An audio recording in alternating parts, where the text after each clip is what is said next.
Welcome. Once again today, we are opening the dusty pages of time and setting out on a quiet journey through history in the silence of the night. This time, our subject is the concept of beauty in the Middle Ages. What did people do to become beautiful back then? How far were they willing to go in the name of beauty? You will be surprised. But before we begin, if this channel brings you peace, helps you fall asleep, or simply satisfies your curiosity, please take a moment to look at the thanks button below the video. This small gesture of support is a great source of motivation for us. If you're ready, take a deep breath, close your eyes, and let us begin walking together through the mirror of the past. As the morning sun reflected on the pale surface of the stone-paved courtyard, Genevieve stood tall before her mother. She was only 13 years old, but if she was ever to become the wife of a count, she had to take part in her first whitening ceremony today. The servants applied an even paler powder to her already fair skin. Instead of rosy color, a blue tint was pressed onto her cheeks to imitate visible veins. Finally, she was told to open her mouth. Hesitantly, Genevieve parted her lips. A woman stepped closer and, with a small stick, spread a dark mixture across her teeth. She did not need a mirror. She already knew. Her teeth had to be completely black, because her mother had told her, "A girl with white skin and black teeth smells of wealth." Yet when Genevieve looked at her reflection, she saw not beauty, but fear. In medieval and Renaissance Europe, beauty standards were vastly different from the ideals we know today. While healthy skin, bright white teeth, and a natural appearance are now considered symbols of beauty, back then, these ideas were almost entirely reversed. Beauty was not merely a physical image. It was also a marker of social class, a cultural symbol, and even a way of life intertwined with faith. Pale skin was an essential requirement of beauty. However, this was not the healthy fairness that came naturally. It represented nobility, a life spent indoors, and a lifestyle protected from sunlight. While peasants working in the fields became tanned, nobles remained inside their homes, using lead-based powders to make their skin even whiter. Over time, these powders caused rashes, wounds, and even death, but the ruthless rules of fashion never changed. Another striking beauty standard alongside pale skin was black teeth. During the 14th and 15th centuries, sugar was still expensive and difficult to obtain. Those who could afford large amounts of sweets often developed tooth decay, causing their teeth to darken. This decayed appearance became a symbol of wealth. Someone with black teeth was assumed to be rich enough to consume plenty of sugar. Meanwhile, poor people often had healthy white teeth. But this was viewed as a sign of lower social status. Some nobles even darkened their teeth intentionally using soot, tar, or wine residue. In certain places, the practice became symbolic, similar to Japan's ohaguro tradition. Women sometimes blackened their teeth before marriage as a recognized sign of beauty. Yet this ideal extended far beyond physical appearance. Women with pale skin and black teeth were believed to be delicate, refined, and elite. These traits created an artificial boundary separating them from labor, sunlight, fields, and therefore from the lower classes. Beauty was not natural. It was a privilege that had to be purchased, protected, and maintained. Interestingly, these standards were more flexible for men. Expectations regarding male skin color were less strict. However, men also applied powders to their bodies, wore gloves, and used excessive amounts of perfume to conceal sweat and signs of natural life. Bad odors were considered the scent of the lower classes. None of these appearances were merely about physical beauty. They were expressions of respect for God, loyalty to the social order, and obedience to society's hierarchy. In other words, when a young girl became beautiful, she was not only representing herself, but also the class to which she belonged. Unfortunately, these expectations placed enormous pressure on women. The body became a battlefield. Lead-based powders poisoned the bloodstream. Chemicals reduced fertility and caused skin infections. Yet all of this suffering was accepted as the price of noble beauty. Over time, sugar became cheaper and more accessible. Darkened teeth were no longer exclusive to the wealthy. As a result, the fashion for black teeth faded away. By the 17th century, beauty standards began to change. Whitening one's teeth became a mark of distinction. Pale skin remained desirable, but now teeth also had to be bright and sparkling. This transformation occurred not because society's class structure changed, but because economic access changed. Looking back today, these beauty ideals may seem strange or even amusing. But in those days, when a young girl looked into a mirror, she lived not according to what she saw in herself, but according to what others would see. Pale skin, black teeth. These were not merely physical features. They were symbols of status, belonging, faith, and obedience. The air carried the coolness of April, yet the young girl standing inside the house was sweating as she stared into the mirror. The newly attached forehead band on her brow immediately caught attention in her reflection. Her mother nodded with satisfaction. "Now you look like a proper lady," she said. The girl noticed how much larger her forehead appeared, yet she could not decide whether it looked beautiful or ugly. Outside, birds were singing. Inside, a young girl was learning the definition of beauty all over again. During the Renaissance and the centuries that followed, especially in Western Europe, beauty for women was not considered an innate gift, but rather a duty that required constant effort. One of the most iconic and astonishing beauty practices of the era was forehead enlargement. The forehead became one of the most important symbols of elegance. Women with high, broad, smooth foreheads were associated with nobility and refinement. To achieve this appearance, hair was shaved away. In some cases, it was plucked out by the roots, or the front hairline was deliberately forced to recede. Women used sharp razors or special lotions mixed with vinegar to remove hair from the front of their heads. These methods were painful and often caused irritation. Yet beauty had a price, and that price was paid in silence. Every time women looked in the mirror, they saw not their own faces, but society's expectations reflected back at them. A high forehead was associated with intelligence and sophistication. Even artists reinforced this ideal in their paintings. Consider Botticelli's The Birth of Venus, or Leonardo da Vinci's portraits of noblewomen. The women depicted often possess unusually broad foreheads. This was no coincidence. It was fashion.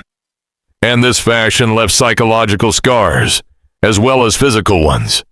Enlarging the forehead was not merely an aesthetic practice. It was also a sign of obedience and conformity to the social order. Women did not perform it solely to become beautiful. They did it to demonstrate the class to which they belonged. It was a silent way of saying, "This is who I am. I will be whatever society expects me to be." After all, in those days, a woman's voice was not expected to be loud, but her forehead was expected to be high. Hair, in many cultures, has long been associated with femininity. Yet in this world, even a few centimeters of hair at the front of a woman's head were considered undesirable. Particularly among noble families and within royal courts, girls began enlarging their foreheads as soon as they reached adolescence. It became a kind of rite of passage, a silent celebration marking the transition from childhood into womanhood. But this practice affected far more than physical appearance. While women opened their foreheads, they often surrendered a part of themselves as well. Sometimes it was their freedom. Sometimes it was their individuality. Perhaps the saddest part was that these sacrifices often went unnoticed. Neither history books nor the records written by men made room for these struggles. Yet the traces remained on women's faces, in their eyes, and within their silence. Eventually, the fashion changed. A new queen arrived. An artist pursued a different aesthetic vision. Foreheads became covered by hair once more. Yet although fashions changed, the social pressures imposed upon women remained, because the issue was never really about hair. It was about belonging, conforming, submitting. Looking back today, what appears strange to us conceals a much deeper story. Women giving up parts of their bodies for beauty, living according to invisible social rules, accepting it all without question. That was the truth, hidden behind those widened foreheads. Perhaps the little girl staring into the mirror that day was not only opening her forehead, perhaps she was opening the path of her future. Without realizing it, with every inch of hair she lost, a small part of herself disappeared as well. If this story moves you, remember to subscribe to our channel and support us through the thanks button below, so we can continue exploring the hidden yet deeply felt pains of history together. Because sometimes, history is hidden within a single strand of hair. Now, let us continue. The small mirror trembled in her hands. The morning sunlight coming through the window fell directly upon her face. The young woman looked one last time at the tweezers she held. Her mother's words echoed in her mind. A refined woman does not have eyebrows. She took a deep breath. Then, one by one, with almost religious devotion, she began plucking. She was not merely hurting her eyebrows. She was hurting herself. But she could never say that aloud, because this was the silent burden of beauty. From the late Middle Ages through the Renaissance and even into the Victorian era, women's bodies in Europe were shaped according to social expectations. These standards define not only fashion, but also a woman's place in society, her status, and even her silence. One of the most striking practices was the complete removal of eyebrows. Today, beauty routines focus on shaping, defining, and enhancing eyebrows. But centuries ago, ideal beauty demanded the exact opposite. For a face to appear delicate, obedient, and unobtrusive, a smooth, eyebrowless forehead was considered almost essential. Eyebrows were seen as symbols of expression, resistance, and character. Therefore, removing them made a woman appear gentler, more feminine, and more submissive. Among noble women, this was not only a sign of beauty, it was also a sign of status, breeding, and proper upbringing. An eyebrowless face suggested that a woman had enough wealth and leisure to devote herself to constant grooming, because maintaining this look required continuous effort. The brows had to be plucked repeatedly. Sometimes vinegar-based or herbal treatments were used in an attempt to prevent the hairs from growing back. Yet the effects were not only physical, they were psychological as well. In a sense, removing the eyebrows stripped the face of reaction, emotion, and individuality. And that was precisely the point. A woman who displayed no strong emotions. A woman who existed to be looked at, like a painting. Beautiful, but silent. Beautiful, but never resisting. Artists eagerly reflected this ideal, Renaissance portraits frequently depict women with nearly invisible eyebrows, because this was not merely fashion, it was the outward expression of a worldview. As a woman's expression disappeared, her voice seemed to fade as well, and when women were silent, society considered itself more comfortable. But what did women themselves feel?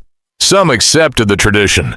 Mothers taught it to their daughters, explaining that the first step toward becoming a refined woman began with the eyebrows. Yet deep down, many felt the pain. Every plucked hair felt like losing a small piece of themselves. Every glance in the mirror reminded them of the role society had chosen for them. Nor was this practice limited to the nobility. Over time, middle-class women began copying the trend as well, because beauty was not considered something one was born with. It required effort, and the cost of becoming what society wanted often began with a pair of tweezers and continued through years of silence. She stood in front of a closed window, a young woman holding a silk corset in her hands. Her mother was preparing to lace her into it. "I can't breathe," the girl whispered. Her mother smiled. "A graceful woman does not breathe," she replied. "She takes others' breath away." She pulled the laces tighter. The young girl's ribs pressed inward a little more. But her mother was pleased. Her waist now fit within the span of a single hand. It is difficult to explain what Victorian women sacrificed in the pursuit of elegance, because those sacrifices were not merely physical. They formed a social and psychological chain, and the strongest link in that chain was undoubtedly the corset. Today, when we think of undergarments, we imagine comfort, flexibility, and soft fabrics. But for women of that era, the first thing worn each morning was often a rigid garment made of thick cloth, reinforced with steel or whalebone stays, designed to compress the body into an idealized shape. It sculpted the body like a statue. But unlike a statue, the woman inside was alive. And with every breath, she was being crushed a little more. The corset's purpose was not simply to create a narrow waist. It lifted the bust, pulled the shoulders back, forced the body into a posture considered proper and respectable. Above all, it compelled women to conform to an ideal feminine form, an ideal that was often unrealistic. The narrowed waist displaced internal organs, compressed the lungs, and in extreme cases even caused broken ribs. Doctors of the time were often powerless against these consequences. Many girls were placed into tight corsets before their bodies had fully developed. Their growth was restricted. Their rib cages sometimes became permanently deformed. Yet society's response to all this suffering was remarkably simple. How elegant you look. In truth, this elegance was a form of invisible captivity. Women became strangers to their own bodies. They suffered while sitting. They feared taking deep breaths. Circulation slowed. Pressure built against the stomach. Fainting became common. This is one reason fainting women appear so frequently in Victorian literature and art. Sometimes it was attributed to emotion, sometimes to delicate nerves, but often the cause was much simpler: the corset. Yet corsets were more than clothing. They were considered evidence of proper upbringing. When a young girl was introduced to her first corset, she was no longer regarded as a child, because womanhood meant learning to endure pain, learning to endure discomfort quietly, learning to smile while suffering. The pressure was not only physical, it was social as well. A woman who refused to wear a corset risked being labeled careless, improper, or even morally suspect. Society judged women not only by their shape, but also by how willingly they submitted to the shaping process. In that sense, the corset became more than a garment. It became a symbol of discipline and obedience. But eventually, even this system reached its limits.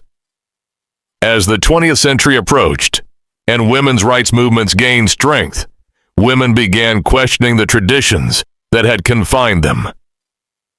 To claim ownership of their bodies, they first had to break free from the metal cages wrapped around them. Voices began to rise. "We want to breathe." Women realized they did not have to risk their health or their lives to appear elegant. Slowly, the corset ceased to dominate women's wardrobes. More flexible, healthier alternatives emerged. Yet history still whispers about those narrow, steel-reinforced instruments hidden beneath layers of silk. Every whisper sounds like the crack of a rib. Every memory feels like a woman finally taking a breath. Because today, women deserve not only the right to breathe, but also the right to live comfortably within their own bodies. Every corset should be remembered as a symbol of a moment when women were forced to battle against their own identities. Elegance should never require suffering. A woman descending the steps of a cathedral suddenly stopped. Her eyes were fixed on the ground, but everyone else's attention was fixed on her hat. Rising high from either side of her head, it seemed almost tall enough to brush against the windows nearby. It swayed in the wind like the wings of a great bird. Curious eyes followed her wherever she went, yet no one asked whether she could breathe comfortably beneath it. No one wondered how her neck endured its weight, because the hat was not merely decoration, it was status. These remarkable headdresses, which became iconic during the late Middle Ages and especially the Gothic period, were known as hennons. Among ordinary people, however, they acquired many other names. Devil's horns, women's towers, crowns reaching toward heaven. To some, they represented elegance. To others, they symbolized the absurd excesses of the aristocracy. The truth was that hennons were far more than a passing fashion. They were social declarations. Most hennons were cone-shaped, though some featured two upward-pointing extensions resembling horns. Their heights ranged from about 20 centimeters to nearly a full meter. Veils made of lace or fine fabric often extended from the tip, sometimes trailing almost to the ground. Women appeared as though they were carrying towers upon their heads. These extravagant headdresses were primarily worn by women eager to display their place within the upper classes. The size of the hat, the quality of the fabric, and the jewels decorating it all communicated social status. The larger the hennon, the wealthier the woman. The more elaborate the decoration, the nobler her family. It was a graceful way of saying, "I belong here. You do not." Yet fashion came with challenges. Hennons were often so tall and cumbersome that women had to duck when passing through doorways. On windy days, servants were sometimes required to help steady them. At various points, church authorities attempted to ban these headdresses, claiming they distracted worshippers during religious services. But rules often applied differently to nobles. For many aristocrats, fashion carried more weight than religious disapproval. The physical burdens were significant as well. Special collars were used to support the neck. Hairstyles required hours of preparation. Hidden pins and intricate structures were used to ensure the veils draped correctly. All of this effort was often undertaken for one simple reward: to attract a few extra moments of attention at a grand ball. Even beyond the aristocracy, hennons provoked strong reactions. Some members of the lower classes viewed them as symbols of arrogance. Certain preachers condemned them as manifestations of vanity and pride. They argued that such towering displays challenged humility itself. Yet, like every fashion trend, the hennon eventually disappeared. On one of England's foggy mornings, a woman stood before a mirror. Dark circles lingered beneath her eyes. Fine wrinkles crossed her forehead. Faint sunspots marked her cheeks. She was dissatisfied with what she saw. She had been taught that beauty meant possessing a perfectly white complexion. She opened a pale lavender-colored bottle. Inside was a milky liquid with a faint metallic scent. She dipped her finger into it and gently spread it across her cheeks. At that moment, all she felt was coolness. Yet what would eventually burn both her skin and her spirit began right then. During the Victorian era, beauty standards were very different from those of today. A beautiful woman was expected to be pale rather than sun-kissed. Pallor symbolized delicacy, purity, and noble birth. Tanned skin suggested labor, poverty, and long hours spent under the sun. For aristocratic women, or those who wished to appear aristocratic, a white complexion was essential. To achieve it, many turned to methods that were anything but natural. One of the most popular was a cosmetic mixture known as ceruse. Ceruse was made by combining substances such as vinegar and lead carbonate.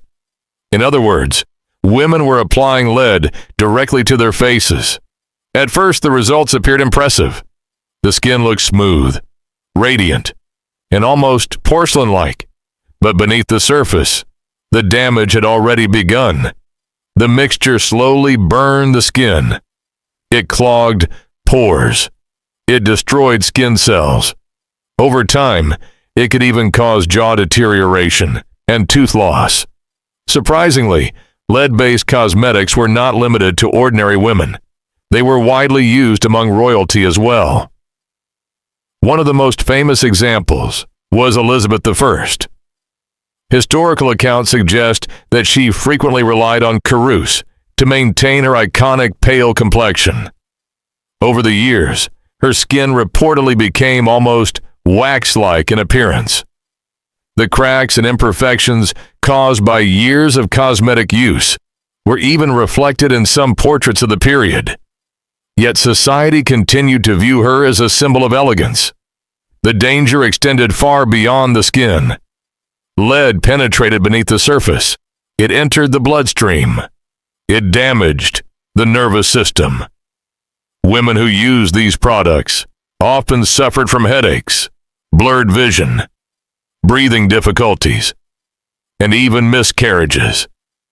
Yet the true problem was not merely the poison itself. It was the poisonous nature of the beauty standard society had created. The expectation of flawless whiteness was so powerful that many women mistook a path toward illness for a path toward beauty. Eventually, science confirmed the dangers of ceruse, but knowledge alone did not immediately end its use. Beauty was not determined by facts. It was determined by how people looked at one another.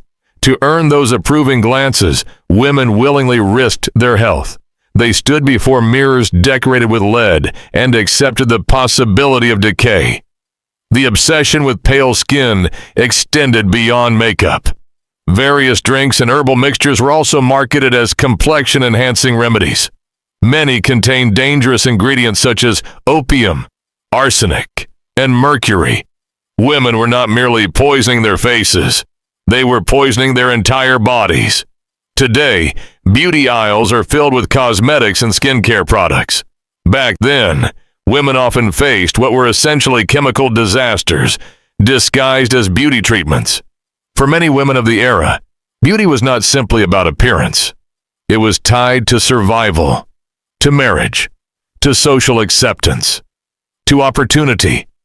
Looking beautiful could mean securing a future, and for that reason, many were willing to sacrifice almost everything.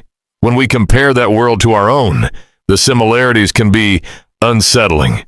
Today, we no longer apply lead to our faces, but we have filters, perfection obsessions, endless beauty trends promising flawless skin. The lead may no longer come from cosmetic jars, yet in some ways, it still reaches our minds. Throughout history, people have chased beauty. Sometimes the price was so high that it masked even the sin of death itself. The lead-whitened faces of the Victorian era still have something to teach us.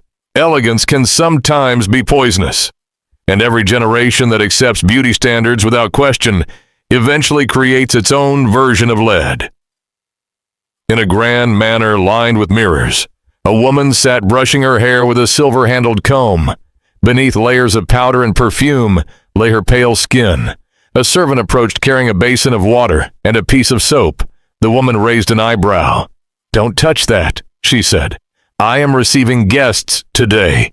Quietly, the servant carried the water away, because she understood.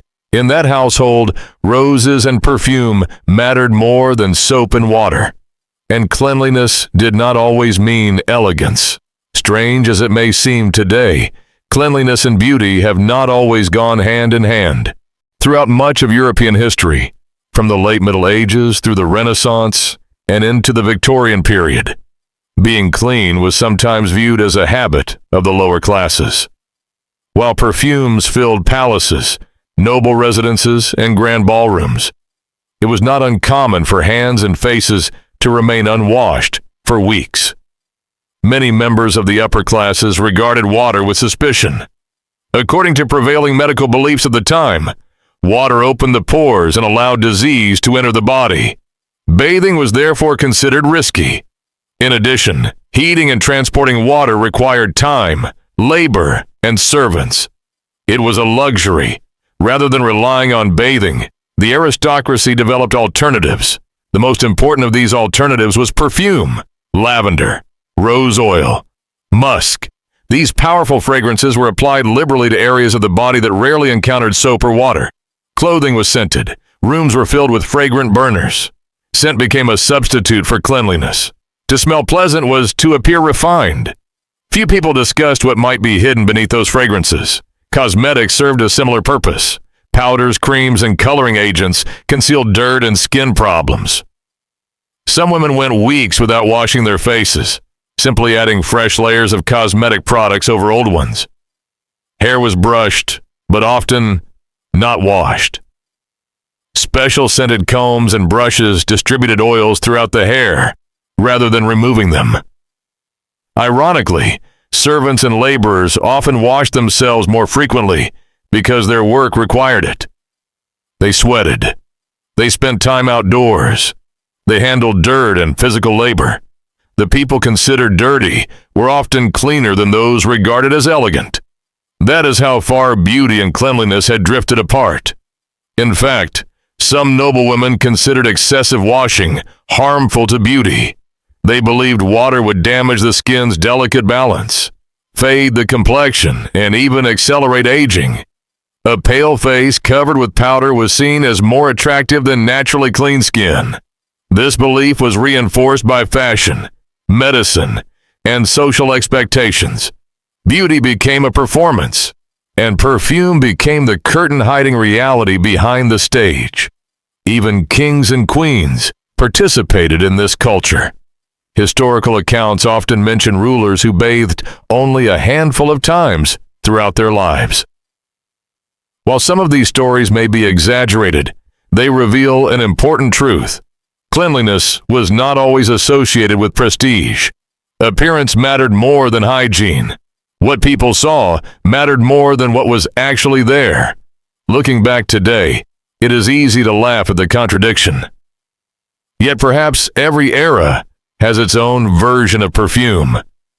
Every generation develops ways of hiding discomfort, flaws, and reality beneath carefully crafted appearances. In those centuries, perfume concealed the body. Today, filters often conceal the truth. The tools may have changed. Human nature has not. Beauty has always been intertwined with illusion. And sometimes, the strongest fragrance is the one used to hide what people refuse to see. The candlelight flickered against the walls as a young woman sat before a dressing table. A maid carefully separated sections of her hair. Nearby stood small jars filled with powders, oils, and strange mixtures. The room smelled faintly of herbs. The woman watched silently as the maid began applying a dark substance to her scalp. "Will it work?" she asked quietly. The maid hesitated. "That is what they say." The woman nodded. Hope was often stronger than certainty. Throughout history, hair has carried extraordinary symbolic importance. It represented youth, health, fertility, status. For women especially, thick and beautiful hair was often regarded as one of the most valuable signs of attractiveness. Yet hair loss, thinning hair, and aging have existed for as long as humanity itself, and wherever insecurity exists, remedies soon follow. During the Middle Ages, the Renaissance, and the Victorian period, countless treatments promised fuller, healthier hair. Many of them were ineffective, some were bizarre, others were genuinely dangerous. Among the most common remedies were mixtures made from animal fat, bear grease, goose fat, pig lard. These substances were massaged into the scalp in the belief that they would stimulate growth. Strong-smelling herbs such as rosemary, nettle, sage, and garlic were also widely used. While a few herbal ingredients may have offered minor benefits, most treatments lacked any scientific foundation. Some recipes were even more unsettling. Historical beauty manuals describe preparations involving crushed insects, ashes, animal blood, and various unknown ingredients.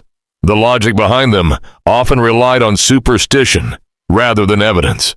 If a particular animal possessed thick fur, people assumed some part of that animal might transfer its qualities to human hair. Such ideas sound strange today, yet they were accepted as serious advice for centuries. Hair loss was not merely a cosmetic concern. It carried social consequences. A woman whose hair appeared thin or unhealthy risked being viewed as older, less attractive, or less desirable. Marriage prospects could be affected. Reputation could suffer. Beauty standards transformed a natural biological process into a source of anxiety. Men also faced similar concerns. Baldness frequently became the subject of jokes and ridicule. Wealthy men often purchased wigs to conceal thinning hair. Some wigs became so elaborate that they developed entire industries around their production. By the 18th century, wigs had become powerful symbols of status. Yet beneath many of those magnificent hairstyles were individuals struggling with insecurity. In some cases, the treatments themselves caused further damage. Harsh chemicals irritated the scalp. Heavy powders weakened hair roots. Certain mixtures caused infections. People searching for beauty often ended up worsening the very problem they hoped to solve.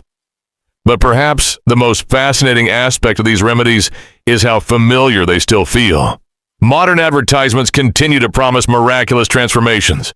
New products appear every year. People still spend enormous amounts of money searching for solutions to aging, hair loss, and appearance-related fears. The ingredients have changed. The emotions have not. The woman sitting before her mirror centuries ago was not very different from someone scrolling through beauty advertisements today. Both were searching for reassurance. Both wanted to feel attractive. Both hoped that a small bottle might restore confidence. History reminds us that beauty industries rarely sell products alone. They sell hope. Sometimes that hope is helpful. Sometimes it becomes exploitation. And sometimes the strongest ingredient inside any beauty remedy is not science at all. It is the belief that we are not enough without it. That belief has survived far longer than any cream, powder, or potion ever created. The fire in the hearth had nearly burned out. Outside, the wind moved softly through the darkness. Inside, a woman sat alone before a mirror. She touched her face gently. The powder, the perfumes, the plucked brows, the painful fashions, the endless rules. She had followed them all. Yet for a brief moment, she wondered a question that countless women before and after her would also ask. Was any of it ever truly enough? Throughout history, beauty has never been a simple matter of appearance. It has always reflected something larger. Power, status, fear, belonging, survival. Every era creates its own standards.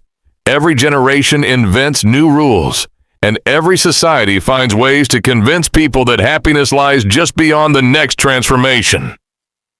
In the Middle Ages, women blackened their teeth. During the Renaissance, they enlarged their foreheads and removed their eyebrows. In the Victorian era, they tightened corsets until breathing became difficult and applied dangerous substances to their skin. These practices may seem strange today. Some may even appear shocking. Yet they reveal something profoundly human. The desire to be accepted. the desire to be admired, the desire to belong. None of these emotions are unique to the past. They remain with us today. Modern beauty standards may look different, but they are often driven by the same forces. Social approval, comparison, insecurity, aspiration. Technology has changed. Fashion has changed. The mirrors have changed. Human nature has changed far less. Looking back at history is not only about examining unusual customs, it is also about recognizing ourselves within them. The women who endured painful beauty rituals were not foolish. They were responding to the expectations of their world, just as people today respond to the expectations of theirs. History teaches us an important lesson. Beauty standards are temporary. What one generation celebrates, another generation may question. What one century calls elegant, another may call extreme. The rules constantly change, yet people continue to chase them. Perhaps true freedom begins when we understand this, when we recognize that beauty has always been shaped by culture, fashion, and social pressure. When we stop confusing approval with self-worth. When we realize that human value has never depended on meeting an impossible ideal. The woman sitting before the mirror slowly lowered her hand. The room had grown quiet. The candle beside her flickered one final time. Then darkness gently filled the space. And perhaps, for the first time in a very long while, she no longer saw the expectations of society reflected in the glass. She simply saw herself.